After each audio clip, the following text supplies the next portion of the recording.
Het jaar 2025 zal voor Robert Poortinga van Damwoud een jaar worden waarin er waarom op het nest komt.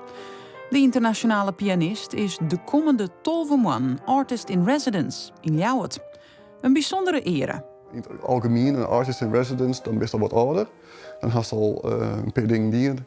En dan hast je oerzicht hoe was het eigenlijk dwangkist.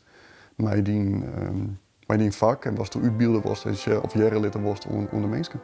Voor de feestdagen is er even waarom in de woorden. We zijn op ziek dan? Algehele staartje en van hoe het erbij staat. Gewoon wij speelt Poortinga in Seeln in Italië, Frankrijk en zelfs New York. Maar van dit weekend al is de doopsgezinde kerken in Ljouwert zien thuis. Ja, dat is heel leuk voor mij. Ik ben natuurlijk trekje in Fjord West. Ik wil alleen mijn boetel wennen. En nu ben ik hier, een paar maand nu. En het is gewoon heel leuk dat ik eigenlijk al die gekke dingen, al die kennis, alles wat ik dus meemaken ga, in die muziek vertalen kan eigenlijk.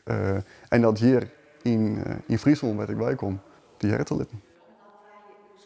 Hij had zoveel verschillende bevreugde muzici dat hij speelt een keer met een kwartet en een viool en van alles.